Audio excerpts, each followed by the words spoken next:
Hi everyone, मैं रोहन यादव आप सभी से एक बार फिर मैं आप लोगों के लिए एक महत्वपूर्ण समाज कार्य के प्रश्न पत्रों पर बातचीत करने वाला हूं।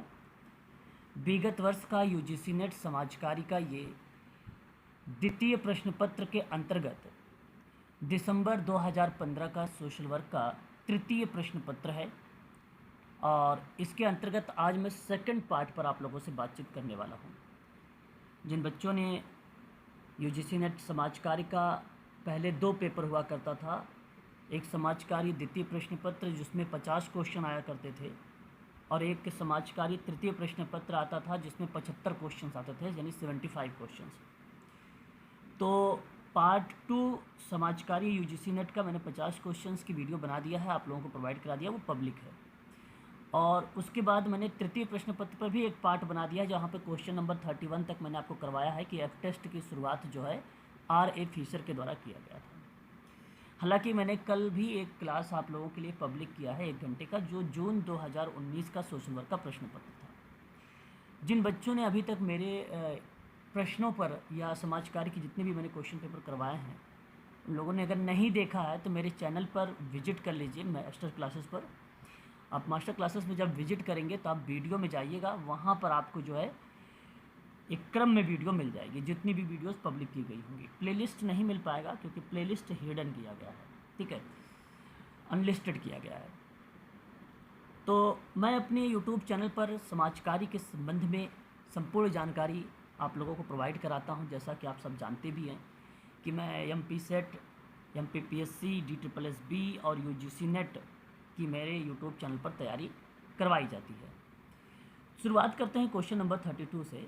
विचाराधीन विषय टर्म्स ऑफ रेफरेंस TOR के अंतर्गत आता है। देखिए, मैंने आज ही आप लोगों को लगभग 12 बजे के बाद आप सभी लोगों को सतत विकास के बारे में, सामाजिक नियोजन के बारे में, सामाजिक विकास के बारे में और पंचवर्षीय योजना के साथ साथ मैंने कुछ महत्वपूर्ण PDF आप लोगों को व्हाट्सएप ग्रुप में शेयर किया है और वो भी शॉर्ट नोट्स के रूप में, ठीक है। तो प्लीज़ आप सभी लोग उस नोट्स को एक बार ज़रूर पढ़ें।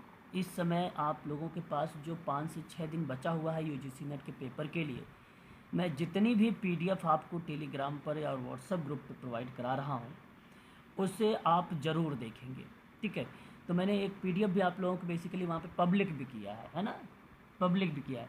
और कुछ क्लासेज इस समय बेसिकली मैं पब्लिक भी कर रहा हूँ, कुछ का मतलब दिन में 1 आध क्लासेज जो है पब्लिक हो जा रही है, ठीक है। आप सभी के लिए मैं कर रहा हूँ। हालांकि मेरी क्लासेस 3 चलती हैं। एक क्लास 1 PM है, अनलिस्टेड क्लासेस होती हैं, ये हिडन क्लासेस होती हैं। एक क्लास 7 to 8 है, ये भी अनलिस्टेड होती है, जो कि UGC नेट पर ये दोनों क्लासेस बेस्ड है। एक क्लास 8:30 to 9:30 होती है, जो बेसिकली 90% या 80% मान के लिए ये क्लासेस जो है पब्लिक हो सकती है ना, ऐसा आप मान के चलिए। तो मेरे यूट्यूब चैनल पर समाज कार्य के संबंध में ही संपूर्ण जानकारी दी जाती है। बात करेंगे UGC नेट समाज कार्य तृतीय प्रश्न पत्र के अंतर्गत सेकंड पार्ट पर, जो दिसंबर 2015 का क्वेश्चन आप देख रहे हैं। आगामी परीक्षा 18 जून को है आप लोगों का, और यदि आप लोग इन प्रश्नों को देखे रहेंगे तो 18 जून 2024 के मॉर्निंग शिफ्ट में आप आसानी से कुछ प्रश्नों को सॉल्व कर सकते हैं। तो TOR क्या है, इसके बारे में डीप इंफॉर्मेशन आप लोगों को आज मिल जाएगी शाम को। बेसिकली यहाँ अगर मैं आप लोगों से बातचीत करता हूँ क्वेश्चन नंबर 32 के अंतर्गत, तो मैं आप सभी से कहूँगा कि यहाँ पर आप देखिए, समय सीमा को रखिए, प्रत्याशित परिणाम को रखिए और समस्या की सीमाओं को रखिए। संदर्भों की स्वीकृति को हटा दीजिए, यहाँ केवल ABC को रखिएगा। क्वेश्चन नंबर 32 में ABC को रखिएगा केवल, और ABC देखेंगे तो ऑप्शन नंबर B में लिखा हुआ, यानी सेकंड ऑप्शन में है, और ये ऑप्शन करेक्ट हो जाएगा। कर्मचारी सशक्तिकरण पद का तात्पर्य क्या होता है? बहुत ही आसान सा क्वेश्चन है। क्वेश्चन नंबर 33 आपके सामने है। अब बता सकते हैं कि किसी कर्मचारी को और अधिक स्वायत्तता और निर्णय लेने की शक्ति प्रदान करने की प्रक्रिया कर्मचारी सशक्तिकरण कहलाती है। तो इस कंडीशन में कर्मचारी सशक्तिकरण का अगर हम बात करते हैं तो किसी कर्मचारी को और अधिक स्वायत्तता और निर्णय लेने की शक्ति प्रदान करने की प्रक्रिया को ही कर्मचारी सशक्तिकरण कहते हैं। इसलिए ऑप्शन आपका पहला यहाँ पर A, यानी एक ऑप्शन आपका करेक्ट हो जाएगा। आगे बात करेंगे, क्वेश्चन नंबर नेक्स्ट हमारे सामने है। और यहाँ अगर मैं बात करता हूँ आपसे, तो नव रूढ़िवादी दृष्टिकोण को अन्यथा कहा जाता है। क्वेश्चन नंबर 34, आप इस सवाल का सही जवाब बताइएगा। नव अधिकार दृष्टिकोण। 35 कहता है कि राष्ट्रीय महिला कोष को डैश भी कहा जाता है। कमेंट करना कि राष्ट्रीय महिला कोष की स्थापना कब की गई थी। ठीक है, क्वेश्चन नंबर 30 आपके सामने 5 दिखाई दे रहा है। 35 में अगर मैं आपसे बात करता हूँ, राष्ट्रीय महिला कोष national credit fund for women भी कहा जाता है। इसलिए 35 का जवाब आप ऑप्शन बी को लगाइए, जो कि ऑप्शन नंबर बी आपका करेक्ट हो जाएगा। ठीक है, तो इसकी स्थापना की बात जब भी आती है तो 1993 आती है।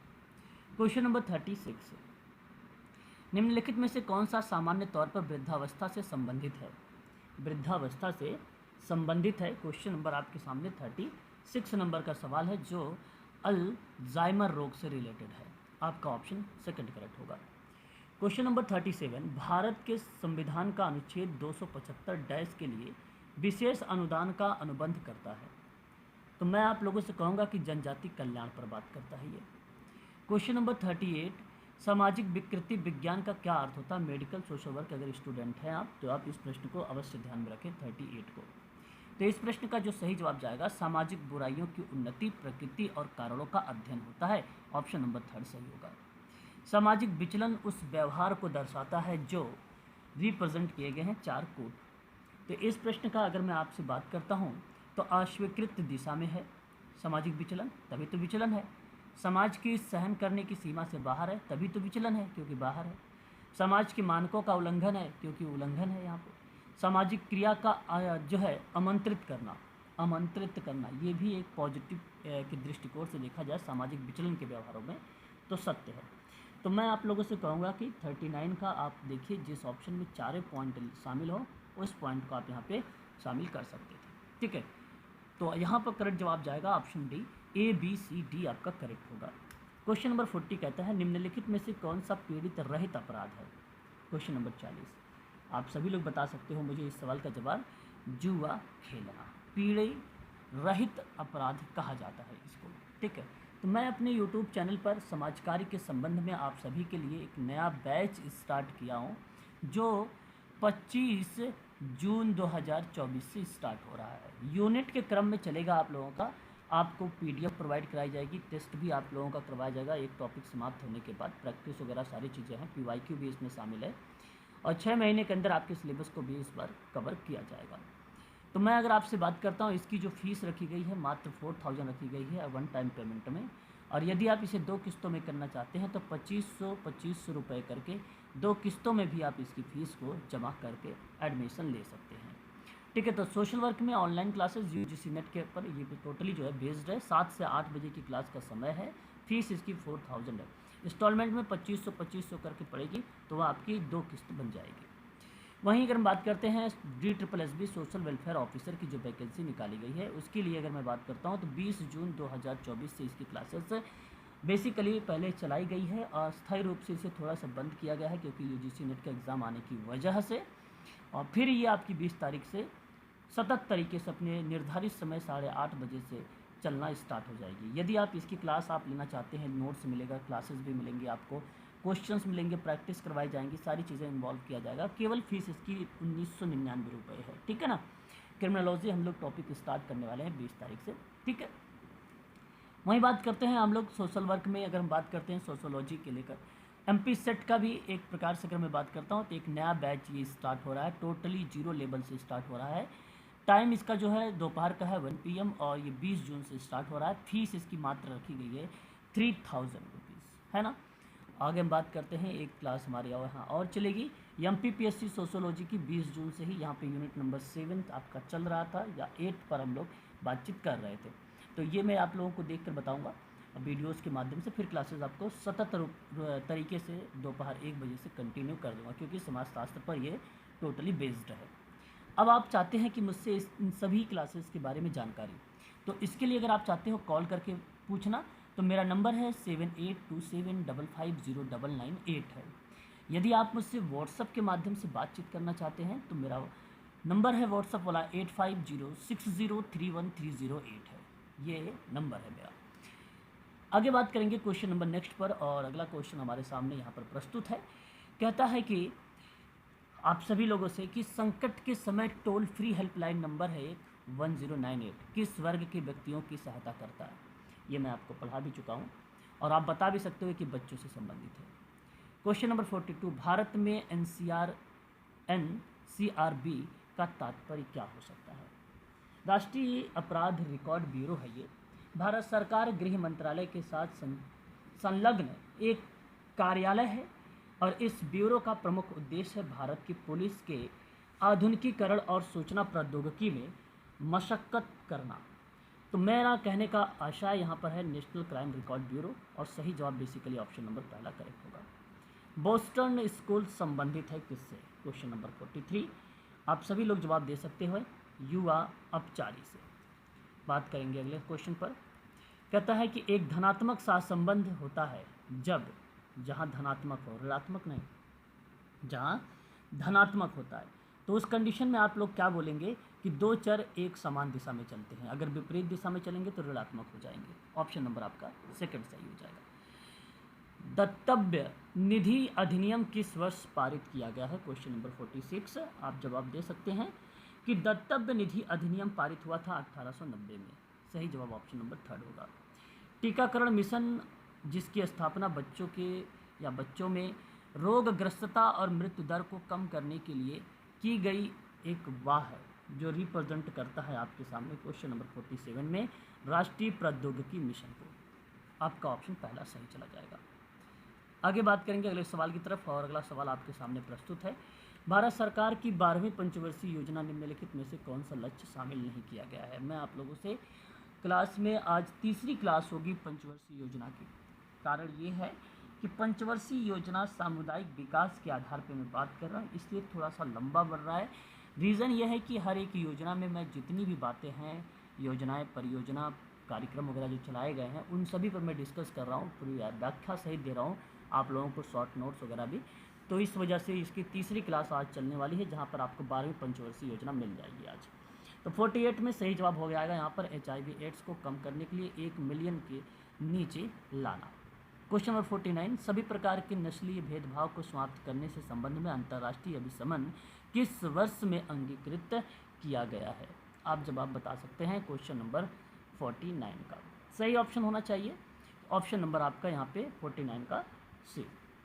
सभी प्रकार के नस्लीय भेदभाव को समाप्त करने के संबंध में आप सबको पता होना चाहिए कि अभिसमन वर्ष 1965 में क्या किया गया था, अंगीकृत किया गया था।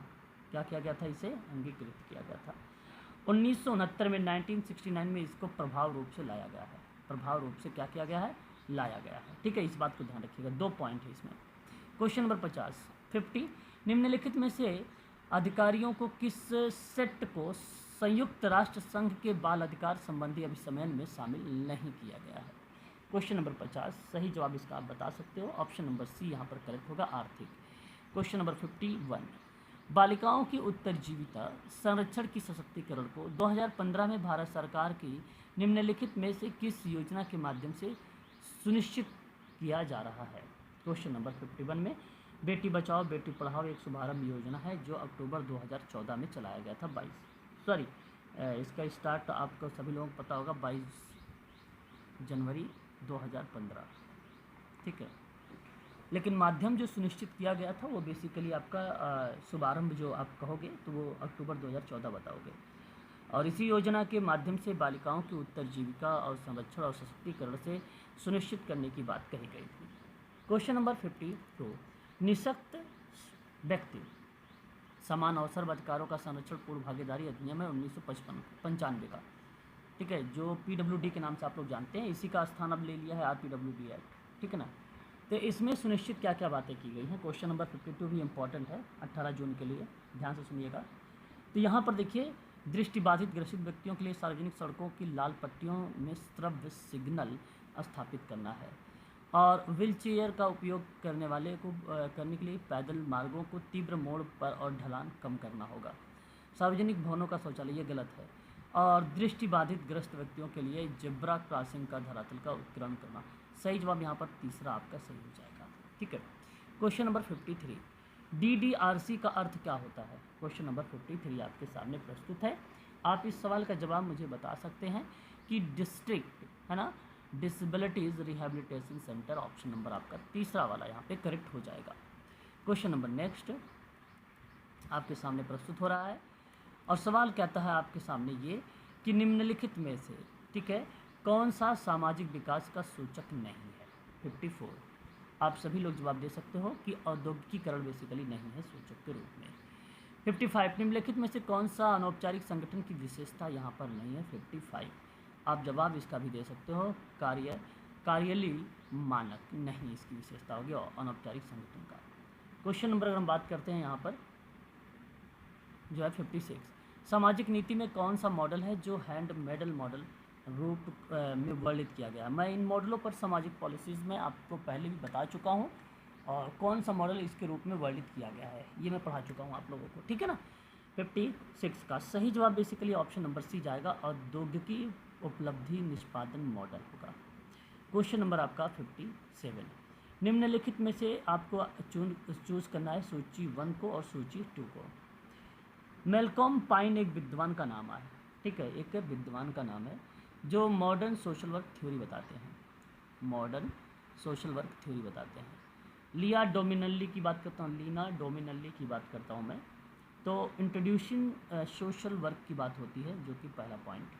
जेल फेसर की बात अगर मैं आपसे करता हूँ तो आप कह सकते हो कि effectiveness of social case work का नाम यहाँ पर देखने को मिल जाता है, यहाँ तक कि टोसलैंड का और रिसाव का भी नाम देखने को मिलता है।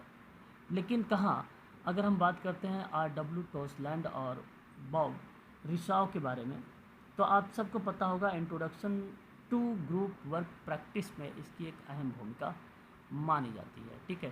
तो यहाँ मैं आप लोगों से कहूँगा कि इस आधार पर अगर ऑप्शन का आप चुनाव करेंगे तो ऑप्शन पहला आपका सही जा रहा है। यहाँ पर आगे बढ़ेंगे, अगले सवाल की तरफ रुख करेंगे हम लोग। अगला सवाल अगेन आपको सम्मिलित करने से लिया गया है, सूची 1 सूची 2 से। पर्यावरण वंदना शिवा का नाम आ जाएगा। महिला अध्ययन की बात करेंगे तो बीड़ा मजुमदार का नाम आ जाएगा। अनौपचारिक क्षेत्र के श्रमिक संघों की बात करेंगे तो इला भट्ट का नाम आ जाएगा जो मेडिकल सोशल वर्क को रिलेट कराती हैं। ग्रामीण बैंक की बात करेंगे तो मोहम्मद यूनुस का नाम आ जाएगा, यूनिस का नाम आ जाएगा। और सही ऑप्शन यहाँ पर देखेंगे तो ऑप्शन नंबर आपका जो जा रहा है यहाँ पे पहले के 4 हुआ तो इसलिए ऑप्शन नंबर आपका तीसरा वाला सही होगा। क्वेश्चन नंबर 59 आपके सामने कहता है कि Indian journal of social work किससे संबंध में, देखो मैंने अभी आपको हाल ही में इसके बारे में पढ़ाया है, प्लीज़ इसको ध्यान रखिएगा। 59 very very most important question है, इसको IMP करके नोट करिएगा अपने कॉपी पर, ठीक है। 59 को तो अगर मैं आपसे कहता हूँ Indian journal of social work को लेकर तो Tata institute of social science हो जाएगा। पर्सपेक्टिव इन सोशल वर्क की बात अगर हम लोग करेंगे तो निर्मला निकेतन मुंबई हो जाएगा। कंटेम्प्रेरी सोशल वर्क की बात अगर हम लोग कर रहे हैं यहाँ पर तो इस प्रक्रिया में अगर हम जिक्र करेंगे तो क्या नाम रिप्रेजेंट होगा, तो यह आपका department of social work university of Lucknow का आ जाएगा। जर्नल ऑफ रूरल डेवलपमेंट आपका रिलेट होगा NIRD हैदराबाद का, ठीक है।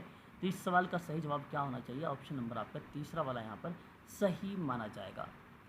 इसकी भी PDF मैं आप लोगों को सेव करके इसी तरीके से आपके व्हाट्सएप ग्रुप में और टेलीग्राम ग्रुप में दोनों जगह पर मैं डाल दूंगा आपकी PDF, ठीक है। एक तरफ अंतर्राष्ट्रीय पहल है, दूसरी तरफ राष्ट्रीय उत्पत्ति के बारे में जिक्र किया गया है। फिर 60 में DFID का अगर हम बात करते हैं तो ये UK से संबंधित है। USAID की अगर हम लोग बात करते हैं तो ये संबंध है USA से। और CIDA की बात अगर हम लोग करते हैं तो कनाडा से रिलेट कराता है। और DANIDA डेनमार्क को रिलेट कराता है। इस सवाल का सही ऑप्शन क्या होना चाहिए, पहला वाला ऑप्शन सही चला जाएगा आपका, ठीक है ना, ये बात ध्यान रखिएगा। क्वेश्चन नंबर 61 अगेन आपको सूची 1 और सूची 2 से मिलान कराना है। श्रम विभाजन का जो है श्रम का सामाजिक विभाजन है। आप आसानी से इस सवाल का जवाब दे सकते हैं। एमिल दुर्खिम का नाम आता है। सामाजिक प्रक्रिया की बात करते हैं तो चार्ल्स कोले का नाम आता है। सामाजिक परिवर्तन की बात करते हैं तो WF ऑसबर्न का नाम आता है, ठीक है। सामाजिक वर्ग में नाम आता है TH मार्शल का नाम, ठीक है। तो सही ऑप्शन क्या मिल जाएगा यहाँ पर, बी वाला ऑप्शन देखें, सेकंड वाला ऑप्शन आपका सही हो जाएगा। यहाँ पर बात करेंगे क्वेश्चन नंबर 62 के बारे में। अगेन आपको सम्मिलित करना है। देखिए एक संघ है, संघ किसको रिलेट कराता है तो संघ रिलेट कराएगा आपका साथ संबंध को। विक्षेपण की बात अगर हम लोग करते हैं, मैं आप लोगों से संघ की बात कर रहा हूँ, है ना, इस बात को ध्यान रखिएगा। विक्षेपण की बात करेंगे तो मानक विचलन हो जाएगा। विसंगति की बात अगर हम लोग करेंगे तो एनोवा टेस्ट हो जाएगा। विभिन्नता की बात करेंगे तो टी टेस्ट हो जाएगा। सही इस प्रश्न का जवाब अगर हम बात करेंगे आप लोगों से, तो ऑप्शन आपका पहला वाला यहाँ पर करेक्ट हो जाएगा। आगे बात करते हैं, अगले क्वेश्चन पर जिक्र करेंगे हम लोग। अगेन आपके सामने सूची क्वेश्चन नंबर 63 का कहता है कि प्रबल क्या होता है? बेसिकली रेनफोर्समेंट होता है जो मनोविज्ञान को रिलेट करता है। मुक्त जो है संगम या फ्री एसोसिएशन सिगमंड फ्राइड का है। और आप सही जवाब इसका मुझे दे भी सकते हैं कि जो सही इस सवाल का अगर मैं आप लोगों से बात करता हूँ तो आपका रिलेट यहाँ देखिए, प्रबलन मतलब रेनफोर्समेंट होता है ना, रेनफोर्समेंट होता है। और रेनफोर्समेंट व्यवहार मूलक सिद्धांत को होगा। फ्री एसोसिएशन मनोविश्लेषण होगा, ठीक है। और क्रिस्टप्स एंड जो है स्ट्रोक्स का नाम समव्यवहार विश्लेषण रहेगा। वेरी वेरी मोस्ट इंपॉर्टेंट नाम IMP है ये। और बाउंड्री का नाम अगर हम लोग बात करते हैं तो यहाँ पे टच करने वाला है आपका 4। तो सही ऑप्शन यहाँ पर जो जाएगा क्वेश्चन नंबर 43 का, वो ऑप्शन नंबर आप थर्ड वाले को मैच करेंगे तो आपका सही तरीके से मैच होता है। क्वेश्चन नंबर 64, समूह जो है सामाजिक संबंधों का जाल है। मैकइवर पेजनेक के द्वारा ये परिभाषा कही गई है। इसका मतलब है कि ये स्टेटमेंट सही है। सदस्यों को स्वनिर्देशित लक्ष्य होते हैं 64 में। यहाँ अगर मैं बात करूँगा तो ये भी पॉइंट आपकी सत्य मानी जाएगी। देखिए 64 में ना सामाजिक समुदाय किसी भी 2 या 2 से अधिक व्यक्तियों के ऐसे समूह को कहते हैं जो एक दूसरे से संपर्क और लेन देन रखें, जिसमें एक दूसरे से कुछ समानताएं हों और आपस में एकता की भावना भी बनी रहे। तो यहाँ बी वाला ऑप्शन करिएगा, व्याख्या नहीं है। ऑप्शन नंबर आपका यहाँ पर बी वाला ही करेक्ट माना जाएगा क्वेश्चन नंबर 64 का। 65, पूरे विश्व में ना बच्चों के साथ भेदभाव किया जाता है और दुर्व्यवहार और उपेक्षा के शिकार हैं। क्वेश्चन नंबर 65 में अगर हम बात करेंगे तो ये पॉइंट आपका सत्य है। फिर कहता है किसी भी दिए गए समाज में बच्चों के पालन पोषण की प्रथाएं और बच्चों को दिशा निर्देशित करता है, ये भी बात सत्य है, परंतु व्याख्या नहीं है। मैं आप लोगों से कहूँगा कि पहला वाले ऑप्शन को आप सभी लोग यहाँ पर चुनाव करें। आगे बात करेंगे अगले सवाल की तरफ। और अगला सवाल आपके सामने ये है, कहता है कि प्रत्येक व्यक्ति के व्यवहार को निर्णय जो है लोगों द्वारा किया जाता है 66 में, है ना। तो मैं आपसे कहूँगा कि ये बात सत्य है। और व्यक्ति द्वारा व्यवहार उसके द्वारा ग्रहण किए गए उत्तरदायित्व और सामाजिक वातावरण के संदर्भ में उन्हें निष्पादित करने के जो तरीके हैं उस पर निर्भर करता है, ठीक है। देखो बात ये भी सही है, लेकिन व्याख्या इसकी नहीं है पहले वाले पॉइंट का। तो आप यहाँ पे एक ऑप्शन का चुनाव करें, पहले ऑप्शन का, ठीक है, 66 का। आगे बात करते हैं 67 नंबर। समाज अस्त्रीकृत होता है, बात सत्य है, इसमें कोई दो राय नहीं है, ठीक है। आपका ये स्टेटमेंट करेक्ट है। और संस्मरण और नस्ल और जातीयता के कारण होता है, ये भी सही, लेकिन व्याख्या नहीं है। ऑप्शन नंबर पहला सही है। क्वेश्चन नंबर 68, समाज कार्य एक मानव सेवा का व्यवसाय है। बात यहाँ पर अगर हम लोग बात करते हैं तो मैं आपसे कहूँगा कि इस पॉइंट को आप सत्य करिए। फिर सामाजिक कार्यकर्ता मानवीय आवश्यकता निपटने के लिए ज्ञान, निपुणता और मूल्य अर्जित कार्य करता है, ये भी सत्य है आपका, है ना। तो क्वेश्चन नंबर 68 वाले में डी वाले ऑप्शन को देखेंगे तो इससे यहाँ पर व्याख्या भी हो रही है। ऑप्शन नंबर आपका 4 वाला सही हो जाएगा। क्वेश्चन नंबर 69 में अगर हम बात करते हैं कि क्रिया अनुसंधान जो है व्यावसायिक समाज कार्य की दृश्यमानता में वृद्धि कर सकता है, ठीक है। तो ये स्टेटमेंट आपका क्या है क्वेश्चन नंबर 69 में अगर मैं बात करूँगा तो यहाँ पर आपका ये आपका सही है। सभी समाज कार्य अनुसंधान क्रिया अनुसंधान होता है, जो कि ये गलत लिखा हुआ है। तो पहला सही, दूसरा गलत है। ऑप्शन नंबर आपका यहाँ पर पहला वाला ऑप्शन सही हो जाएगा क्वेश्चन नंबर 69 का। क्वेश्चन नंबर 70 कहता है समाज कार्य अनुसंधान में परिकल्पना के परीक्षण सदैव सम्मिलित करता है, और ये स्टेटमेंट आपका क्या हो जाएगा यहाँ पर करेक्ट हो जाएगा। सॉरी समाज कार्य अनुसंधान में परिकल्पना का परीक्षण सदैव सम्मिलित नहीं होता, गलत है। और परिकल्पना साहित्य की समीक्षा के प्राप्त तार्किक निष्कर्ष होते हैं, ये बात सही है। तो सही ऑप्शन आपका जो मैच होने वाला है वो ऑप्शन आपका 70 का सी वाला ऑप्शन करेक्ट माना जाएगा, ठीक है। तो आज के लिए इतना ही रखेंगे हम लोग समाज कार्य के संबंध में। अगर आप MPPSC या UGC नेट या MP सेट या DSSB की सोशल वर्क की ऑनलाइन क्लास चाहते हैं तो मेरा नंबर आप लोग नोट करिए 7821 8275509998 पर आप मुझे कॉल भी कर सकते हो और व्हाट्सअप भी कर सकते हो, ठीक है। इस पर भी एक व्हाट्सअप जो पर्टिकुलर मास्टर क्लासेस जो बनाया गया है 8506031308 पर आप हमसे जो है बातचीत भी कर सकते हैं, और इस नंबर पर भी, और इस पर बेसिकली व्हाट्सअप कॉल होगी, केवल ये व्हाट्सअप है बस, है ना। और इस पर आप चैटिंग भी कर सकते हैं, ठीक है, किसी भी संबंध में जानकारी को लेकर। तो आज के लिए बस इतना ही। देखिए आगे डिस्क्रिप्टिव वाला क्वेश्चन मिल रहा है, इसलिए मैंने आपको इसका ट्रिक बता रखा है, उस ट्रिक को फॉलो करके आप इसे सॉल्व करें, ठीक है। मैं आपको वीडियो और पीडीएफ का लिंक आपके टेलीग्राम चैनल पर डाल रहा हूँ, ठीक है। चलिए आज के लिए बस इतना ही।